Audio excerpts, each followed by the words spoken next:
A Lady and Her Husband by Amber Reeves. Chapter 14. Mary's household were relieved when they learnt next morning that she did not feel well enough to see anyone or to leave her bed. James hoped that she was thinking things over and growing to see them in a more reasonable light. Trent thought that all women are always the better for a rest. The servants welcomed an interval between the excitements of the wedding and the discipline of their mistress's eye. Mary herself was not so pleased. To feel ill is in itself unpleasant, and though she was glad that she need not yet resume the routine of her life, she would have liked to have something to think about. She tried to read books, and then, as books seemed uninteresting and were troublesome to hold, she endeavoured to fix her mind on cheerful subjects. Giles was a splendid boy, big for his age already and growing finely. Dear Laura was very happy, and everybody said that her looks were improved. Rosemary had looked lovely and was having beautiful weather. Mary's prejudice against Anthony had lessened in the night. But these dutiful attempts did not succeed. Her carefully chosen thoughts seemed to have no cohesion, no persistence. They melted away, even when she repeated them aloud to make them impressive, and left her with a nervous sense of fear that heralded. She soon learned to recognize it, a return to the problem of her relations with James. She did not want to consider them yet. It was not fair, she told herself, to give scope to the pessimism that comes of lying in bed. But even when she had made every allowance she could, the more she considered them, the less hopeful they seemed. There was left to her now no ground at all on which she and James could take a common stand. There was no aspect of his life of which she could think with pride or from which she could take comfort. James, however she looked at him, was a failure, a sham. She did not wish to pass judgment on James, to be unkind and unforgiving.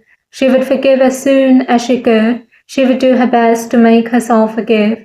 But it wasn't easy, she told herself, as she moved uneasily under the bedclothes, to forgive such a deception as James had practiced on her. It was not so much the actual lies he must have told, the smiles, the affection, the attitude of candour he must have assumed. What she resented was the false conception of himself that he had forced on her. She realized now that she had not in her heart forgiven him for the surrender she had already made. Believing herself bound for the fact that she was James's wife, she had put aside her judgment and her conscience. She had renounced her wonderful adventure into the world of fact, of knowledge, of ordered thought. She had shut herself again into the narrow circle of emotional life. She had tried to live again, at second hand, through Laura's feelings, James's feelings, Rosemary's feelings. That James as a husband might remain unblemished in goodness and wisdom, she had resolved to know nothing of James the public employer. James, for his part, had not so much accepted her sacrifice as not noticed it, and now it was wasted. She knew now what her husband's goodness and wisdom were. He was neither honest, nor loyal, nor pure. He was a loose man, stained, unscrupulous. A man, she told herself this because it made her suffer. A man no better than the men who preyed on Florrie Wilson. He had dishonored the most sacred and intimate thing in her life. He had given a strange woman the right to jeer at her, to despise her as a wife who was not able to keep her husband. Even now, though she wasn't likely to be a person who lived in her memories, James's mistress might sometimes remember and laugh to herself. He fell so easily, the red-haired woman could say. I hardly needed to hold out my hand. Perhaps she had felt sorry for Mary. For a moment Mrs. Heyham lay rigid, holding this picture in her mind. Then a dread of her own thoughts came so strongly upon her that she knew she must get out, ill or well, and find a way to banish them. She would send for Miss Percival, she told herself, and talk to her. She would tell her that she did not mean to go on with the holiday home. Perhaps Miss Percival would have something to talk about. She might have been reading an interesting book. She would not tell Mary, at least, that she looked as if she needed a change, or ask her whether she wasn't feeling lonely. After making her resolve, Mary lay for a moment or two longer without moving. She was certainly feeling tired, though she told herself now that the matter went no deeper than feeling, and she wanted, before she left the subject, to make one more effort to think kindly of James. But the nearest that she could come to kindness was an absence of hatred, a cold instead of a passionate disgust. She was not angry with him. She shrank from the intimacy of anger, but she told herself that his personality, his presence, must not affect her again. She would think of him as an indifferent person far from her life. There was a certain relief in the conviction which came to her that this was possible. She felt herself in a cold fashion free of him. She did get up after lunch, and just as she had finished dressing, she became aware of pleasing wails in her sitting room. She opened the door quickly and saw, before she noticed, Miss Percival holding Giles, while Giles's nurse condescended to stand by. The secretary's face was not as a rule expressive of passing emotions, but now for the second time Mary saw it transfigured. Any girl can feel a sudden tenderness for a kitten or a pretty baby, but it was not tenderness that had broken down Miss Percival's smooth reserve. Mary could see that, but before she could decide what emotion it was that had made this profound disturbance, nurse had turned to her. "I beg your pardon, ma'am, I didn't see you." Mary smiled at her. "How well baby looks, nurse. He's a credit to you. And how happy he seems with Miss Percival. She must have had plenty of practice in holding babies."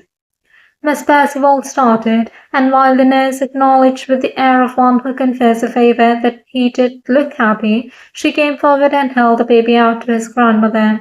"He's a beautiful boy," she said, in what Mary believed was not quite her normal voice. Mary was glad to take Giles into her arms. He at least stood for the future, for promise, for hope. There was no more blemish yet on his life than on his charming little body. She bent over him and kissed the sweet-smelling shawl that sheltered his ridiculous head.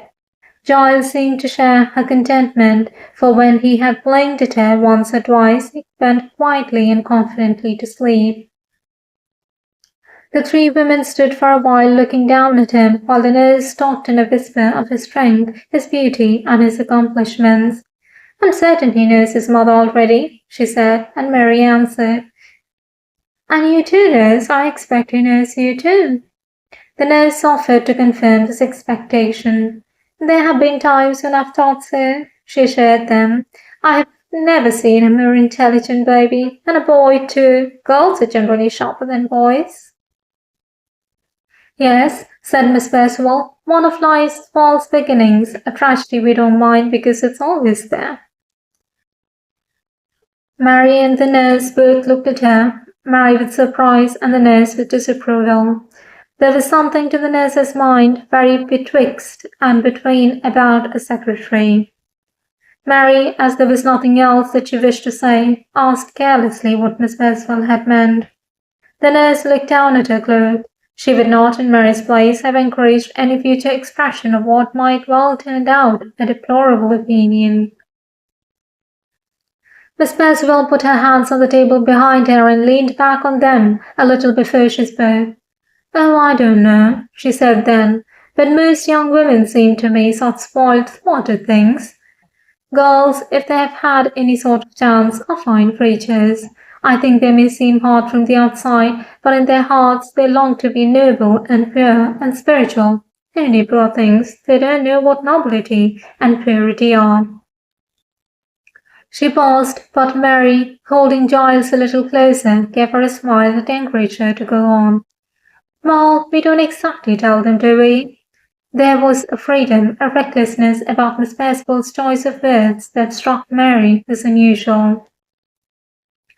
"Because after all, they are here in the world to please men, and most men wouldn't know what to do with a really noble wife. So we lie to them and tell them to mind their manners, and our clear, bright, eager little girls learn to chatter at tea parties. I have watched it again and again. As they grow up, something seems to go out of them. The pressure is too strong, I suppose. They can't stand up against what's wanted of them. She stopped suddenly, though the pitch of her voice had not suggested an ending. This time Mary did not look up. Miss Percival's words had taken Mary back to the youth of her own daughters. Surely Rosemary had not been spoiled.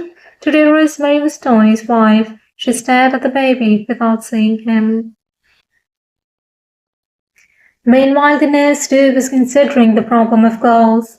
It was one of the wise arrangements of Providence, the nurse felt, that most girls didn't want to be good, else who'd help their mothers look after the house and mind the younger children? If they turned later on into giggling gogs whose thoughts ran on nothing but the men, Providence had surely designed that too, or no girl with a good place and her self-respect would be full enough to marry. Still, in one way, now that it was put to her, the muse could see that it was a pity. Life was very different when you came to it from what you had thought it would be. The nurse could have married where she pleased herself, for she was a kindly, good-looking woman and she had saved. But she had not wished to run the risk. A man might seem steady enough while he was courting, and when you were married he would take to drink or waste your money or run after other women. There wasn't, if you looked at it squarely, much good to be got out of men, forever misbehaving themselves or pestering you for something. Then her thoughts went back to the great day of her life, the day on which she had been confirmed. She had come home and knelt down by the bed she shared with her sister in a passion of gratitude and devotion to God. And when her mother had called her for tea, she had found that the boys had drawn a vulgar picture on the back of the beautiful card she had been given by the lady from the church. Her mother had given the boys a cloud on the head, but they had called her a sneak and a dirty mean beast, and her day had been spoiled. And after that she had gone into service. At this point, she remembered suddenly where she was. It was startling to find that she had been so carried away, and the sense of surprise made her feel a need for action. She stepped forward and told Mary decidedly that she ought to be taking baby home. As she went out, she looked curiously again at Miss Percival. Miss Percival was quite right. Women in this world have a poor time of it, especially when you consider that men will be just as well off as their wives in the next. But it wasn't for a paid dependent to say so. Left alone, Mary and the paid dependent did not speak for a little. Then Miss Percival turned to her employer with a movement of decision. "Mrs. Heyham," she said, "I have been meaning for some time to tell you that I think I ought to resign my position." Mary was very much taken aback. "Oh, why, Miss Percival?" Miss Percival did not seem to find a ready answer, and when at last she spoke, it was with an unusual effect of hesitation. "I don't feel as if I'm serving any useful purpose," she brought out. Mary sat down and asked her companion to take a seat. She did not feel convinced from Miss Percival's tone that this was her real reason, and she wanted to know what the real reason was. "I can't agree to lose you in this light fashion," she said. "We must talk it over. As to a purpose, you're earning your living." "Oh, but Mrs. Heyham, I don't feel that I am," she was told. "I do nothing." "You don't move anything. In any case, won't you let me decide how much you do?" Miss Percival shook her head. "It's true," she admitted, "that I have to earn my living, but I have always determined to earn it, if I possibly could, by doing something useful. I came to you because I thought I should hear about tea shops and things from a new point of view, and because Miss Heyham, Mrs. Hastings, said it was possible you might wish to carry out some reforms. And now I think I have learned all that I shall learn." "And the reforms have come to nothing?" Mary finished for her. "Well, there are plenty of people who could do the work for the holiday home better than I should. You really need someone who is thoroughly keen about it." Miss Percival spoke with a tinge of reluctance, as though she were trying by her frankness to urge herself on. Mary was aware by this time that she would be exceedingly sorry to lose Miss Percival. She had grown fond of the capable young woman, and she felt that at this moment she was more than ever in need of unromantic capacity. Moreover, it had not occurred to her before, there was now no reason why the question of the waitresses should not be treated on its merits. It would be as well, she told herself bitterly, if someone gained something from the ruin of her happiness. As a matter of fact, she said, I was going to tell you, when you sprang this mine upon me, that you must prepare yourself for being worked very hard. I am not going on with the holiday home, and I haven't given up, though I know it looked as if I had, the matter of wages. If you desert me now, Miss Percival, you'll be deserting on the eve of a serious engagement. I never wanted you more. But Miss Percival still seemed doubtful. There is another difficulty, she said, but it's personal. I can't very well explain. She looked at Mary anxiously, as if she would like to say something, but was afraid of its reception. Mary gathered that Miss Percival's mind was troubled. She leaned forward kindly. Tell me anything you care to if it's a difficulty, she said. We have worked together for more than a year now, and you ought to know whether it's likely that I can help you. Miss Percival laughed, and Mary thought the laugh was strained. There'll be no question of your wanting to keep me when you've heard what I've got to say, she said. Then she looked Mary in the face. The fact is, I came here for a definite purpose, and I'm going because I can see that I have made you very unhappy. I came here to make you unhappy, really, but not in this way. When your daughter told me what you wanted me for, I thought that here at last was a chance of getting something done. I meant to open your eyes, to make you understand the connection between your luxury and the sweating of those underpaid, exhausted girls. Of course, you might have been a fool or a coward or a painted lady, but I thought that if you were a decent woman, you couldn't see these girls suffer and fold your hands again and do nothing for them. So I came, and when I saw you, I knew it would be all right, so I stayed. But now I can see you are ill and terribly unhappy. I don't feel that I have done wrong in edging you on. There was a chance that those girls of yours might gain by it, and of course, so far as that goes, you rich people deserve to be unhappy, but I can't stay and watch you. She jumped up from her chair and went to the mantelpiece, where Mary could not see her face. Of course, I don't pretend that you wouldn't have found out a good deal for yourself, she went on as Mary said nothing, but I feel that I've stood at your elbow the whole time, underlining it all and rubbing it in, never letting you miss things, and now I think that perhaps I was the wrong person, and I've done it the wrong way. I ought to have helped you more, and tried to think out with you what ought to be done, and how we could best set about it. But I left all that to you. I haven't helped you at all. I told myself that I didn't want to bias you, only to show you the truth. But it wasn't that really. I was angry and I gave way to my feelings. I expect we could have persuaded Mr. Heyham if I had made you take me into your confidence. But I couldn't bear that you should manipulate him and be tactful with him. I hated him. I wanted you to fight him and hurt him and get the better of him. And of course he has won, and the person who has been hurt is you. Mary stared at her painfully, but she could only see the back of Miss Percival's head. Why do you hate my husband? She asked. Miss Percival's reply came slowly. I don't hate him particularly. I hate all men when they are powerful and using their power to be cruel to women, and that's most of them. Nearly always, whether they mean to or not. She turned abruptly. Her face was white, and to Mary, attending to her closely, it seemed strange. It must have owed its look of firm intelligence, Mary felt, to some trick of self-control, for now that this was broken by emotion, Miss Percival looked crudely, pitiably young. I have tried not to feel like that, she was saying. I don't want to hate them. I know. I have told myself over and over again that hate is ugly and clumsy and sterile.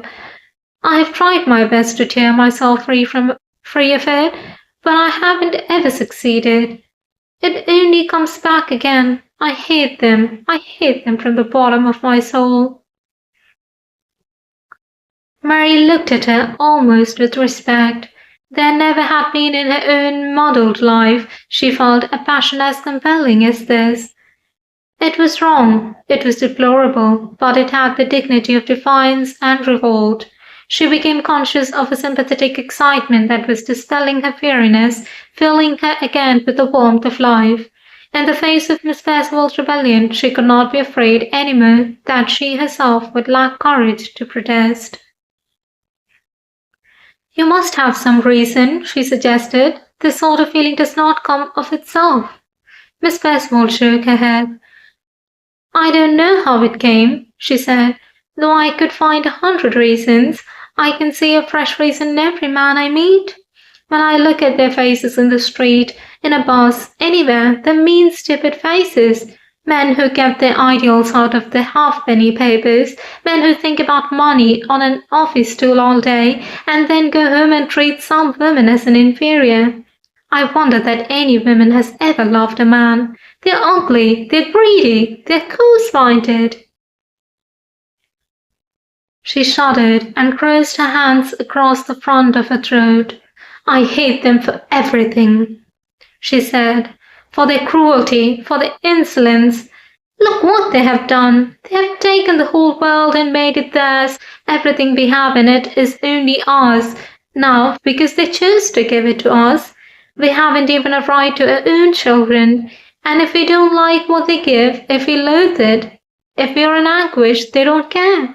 They are not interested in us. They don't want to know what we are in ourselves or what we think of our lives. It saves them trouble to call us mysteries. They are our masters and they are strangers to us. They are our masters, and if we show that we are unhappy, they are bored. To one another they are civilized people, but to us to whom they have denied their civilization they are savages, arrogant, intolerant, vain, angry with anything that disturbs their comfort. She paused for a moment and let her hands fall to her sides. When she spoke again, she spoke more slowly. But what I hate them most for isn't that.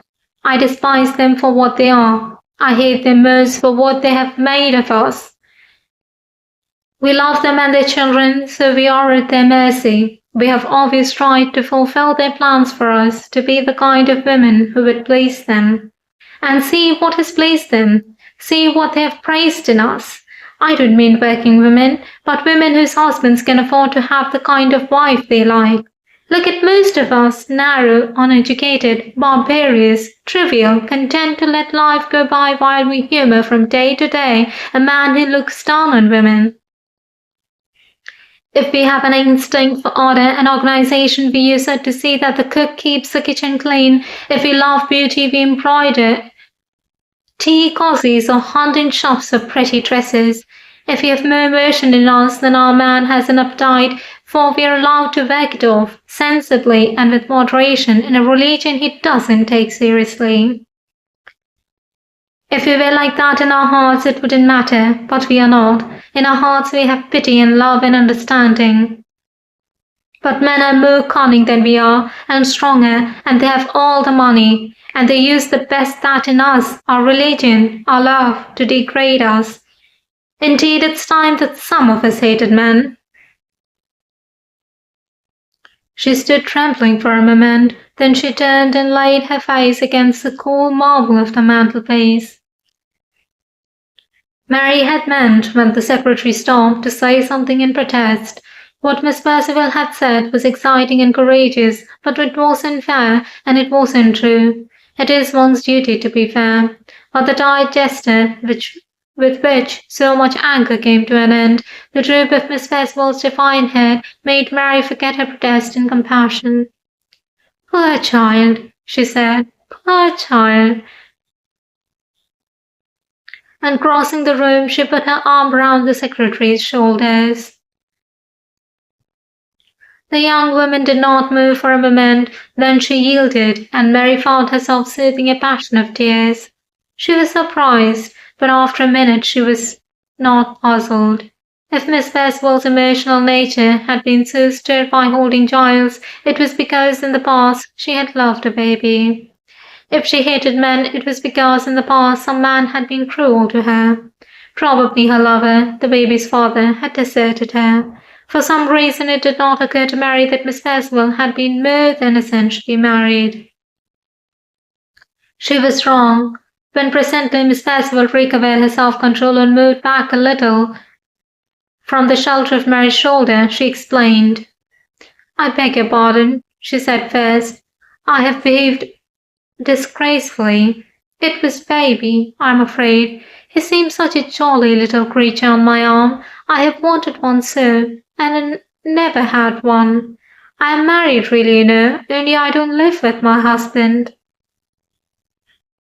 Mary did not feel angry with Miss Percival for having deceived her. Instead, she moved forward as if to comfort her again, but the secretary, who was wiping her eyes, pretended not to see the outstretched hand.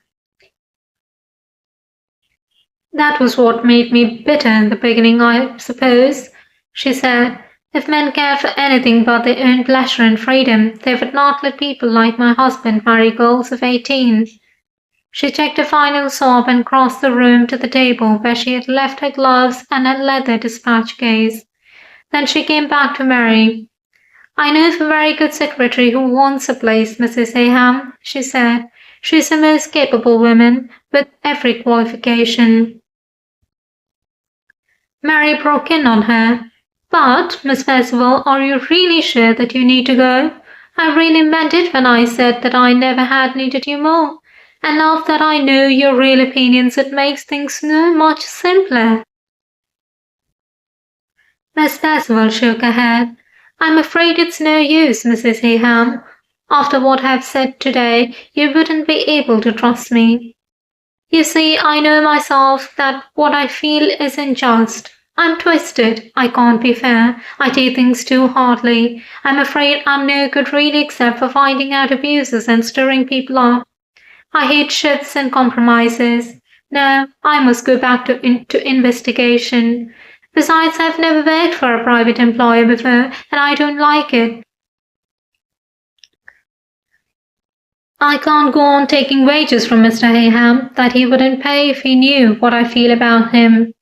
Most people can accommodate themselves to any abuse as soon as they know the doer in private life. I can't. To me, a big employer who sweats his workers is just that. When one of the girls is ill and gets into trouble, I feel that he is directly responsible. I can't shrug my shoulders and put it all onto the system. Please, will you let me go now? I'm sorry I've made such an idiot of myself. Of course, I know I owe you a month's wages in lieu of notice." This brought Mary to her feet. "My dear Miss Percival, of course not," she said, and then she paused.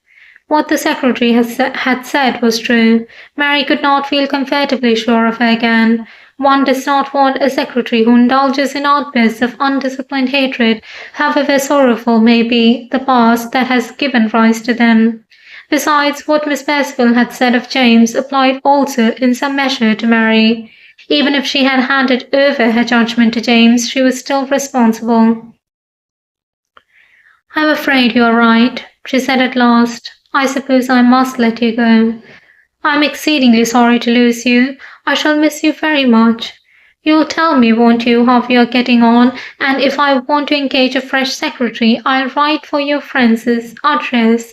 She held out her hand. Miss Percival shook it. "I'm sorry to go," she said. "You have been very kind to me." Then she turned away and went quickly out of the room. Mary drew her chair nearer to the fire. She felt cold again now, and confused and disappointed. She had hoped to find strength and support from Miss Percival, and now Miss Percival was gone. She was gone, and she had left Mary nothing but another picture of suffering and evil. Mary did not know that Miss Percival's story had been but to change her as it had clearly changed her, it must, Mary felt, have been abominable. There was something wrong about this question of men and women, something twisted and wrong underneath the comforting appearance of everyday social life. She had always known that there are wicked men and terribly wicked women, but she had always thought of them as outside, exceptional, far away. Now everywhere she looked, she saw ugliness and suffering and sin. She did not know why it was so.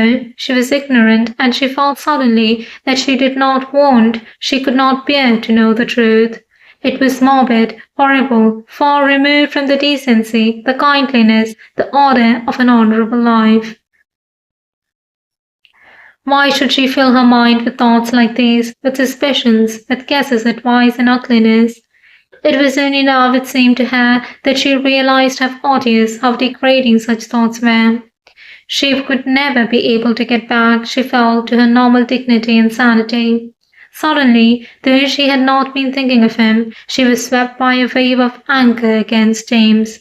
It was James, while he pretended to love her, who had dragged her into all this. At this moment her maid came into her room. "It's the master in the telephone, ma'am," she said, "and he wants to know how you are. He rang up this morning, ma'am, but I thought you were asleep." Mary waited for a little before she answered. James was parading this affection, she supposed, either to impress the servants, or because, after all these years of deceit, he had grown into a mechanical habit of gallantry. She told Ben to thank Mr. Heyham for his message and to say that she was up and feeling better. The door shut behind the women, and Mary was alone with her injury. That very evening, she reminded herself, she would have to meet James. If he was bent on maintaining a show of smooth appearances, he would certainly come to her, even if she stopped in her room. But she had not decided what she would say when she saw him, or how she would behave. She had changed, she knew that, and with this change they would both have to reckon. The sum of her pain and grief was not merely an anger or a disappointment. Something had grown hard in her, she thought, which before had been facile. But now she wondered, was she to put her feelings into words that would make it clear to James?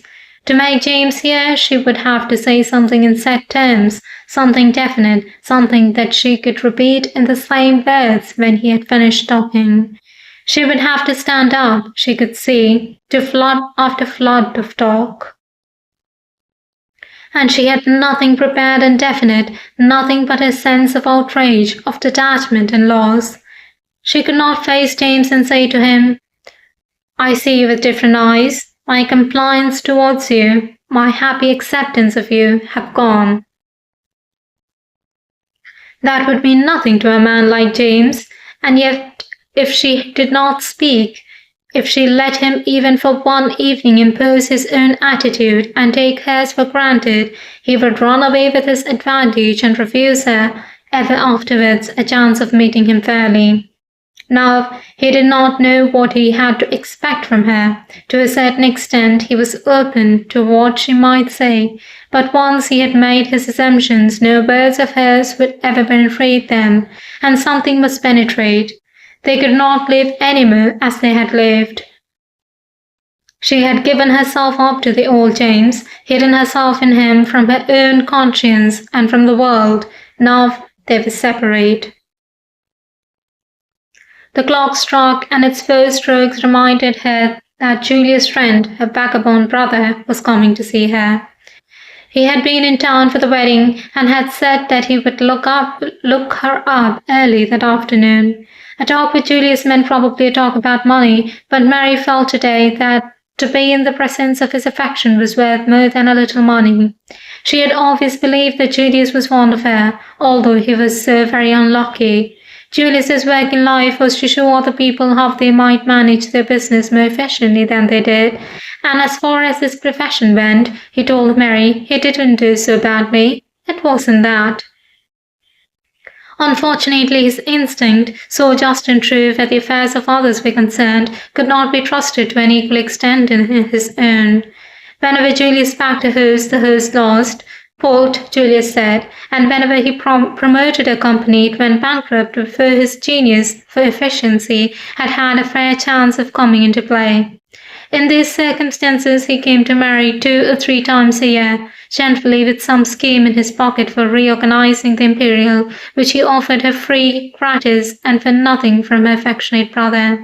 In her heart, Mary was deeply attached to Junius.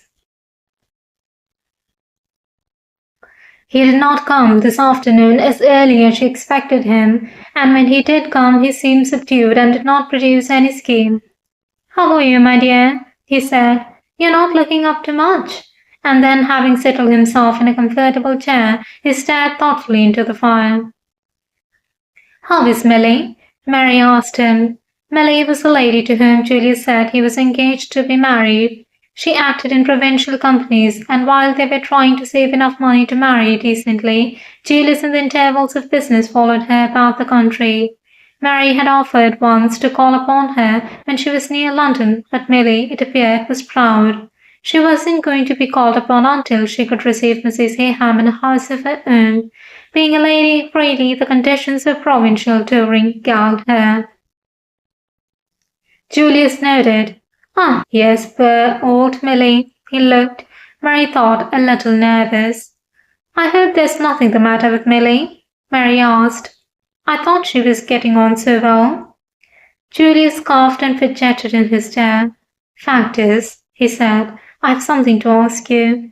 Now don't you start thinking it's money this time, it isn't. No, poor old Milly and me are going to do it at last. She's come into a little money and we are going to be married next month." He looked anxiously at his sister. Mary hastened to congratulate him. "My dear Julius, what delightful news. I'm so pleased. What is it you want to ask me? Do you want to marry her from here, perhaps? You know I'll be only too glad to do anything I can." It would not matter a bit now the girls were both married, and James had decided long ago that any marriage would be better for Junius than this trading about. They both believed that responsibility sobeys a man. He shook his head. "Thanks, old girl," he said. "It isn't that. It's rather difficult to explain. You see, well, now she's going to get married, Milly wants to make a break with it all. She doesn't want everyone to know that she's been on the stage and we have been engaged all these years. She says it makes it look as if we weren't getting on, and it makes her feel old. Do you see? So the idea is that we have only been engaged since the spring, and her name isn't Milly, it's Esther. She's dropping her old name. You see, it was sort of half a stage name. Well, what I wanted to know was, could you play up to that? You can't think how it would please her. She's rather a sensitive little woman, you see, and she can't bear being crossed. Just to call her Esther and to talk as if we had only met this spring, and she'll tell you all about her father and all that. Of course, I know it sounds ridiculous, but actresses, you know, well, they have their whims, and there you are." His anxiety by this time was unconcealed.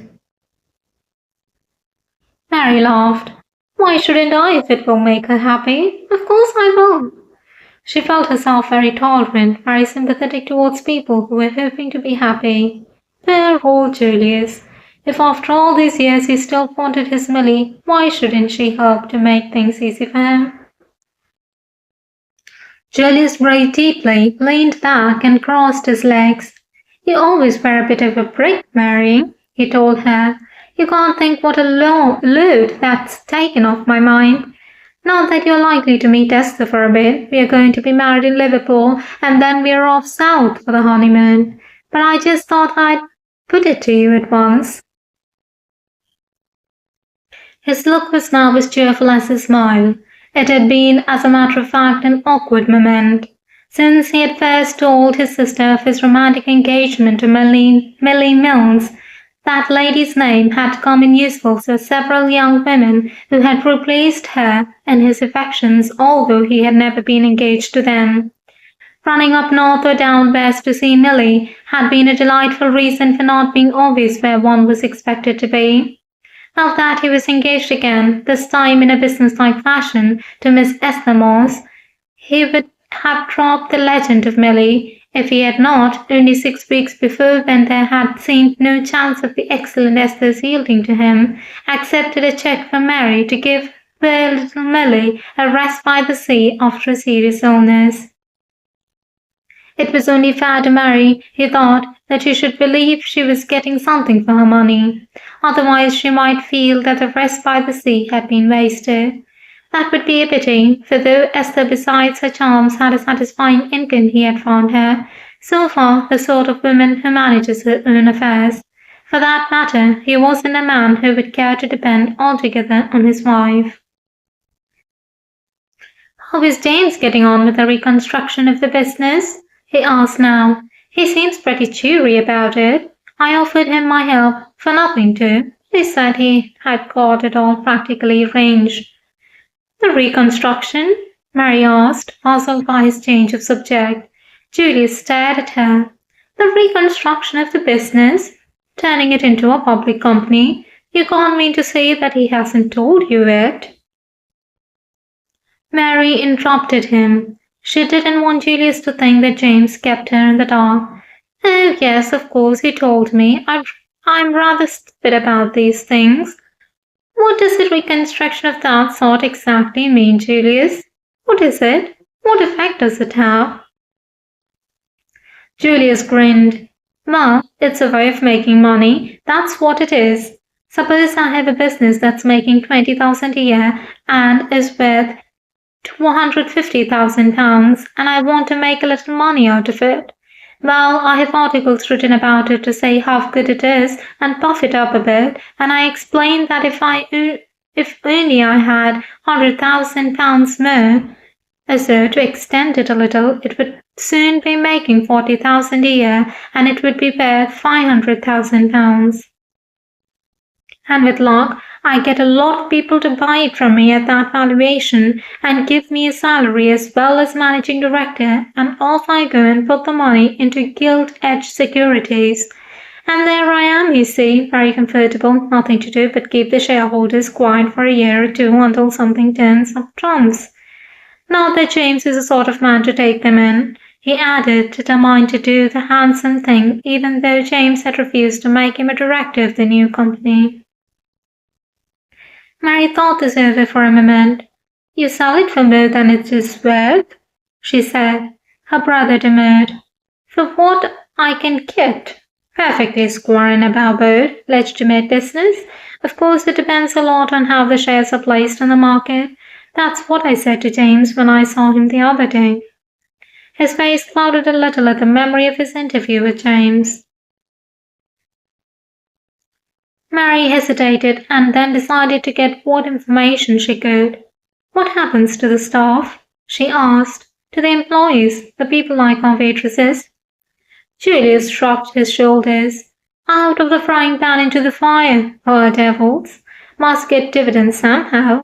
Depends a bit on whether the shareholders are patient or not. Interests of the shareholders come first, of course." He sighed. Nobody could hold sounder views than he. James had been unreasonable about the directorship, considering where the money came from. They ought to have been one of the Trents on the board. Mary considered this slowly. "If the capital is larger and the profits are the same, the dividends will be smaller," she said. "I see. So there is a temptation to give it back out of the wages." "You may call it a temptation if you like. There's nothing else to get it out of in a properly run business." Her brother agreed. "Mind you, those girls only spend their money on finery. If they were to save it now for when they get married, it would be another matter. Well, it's a hard world." Mary turned the subject to Julius's plans for his wedding and for his subsequent life with Esther. End of chapter 14.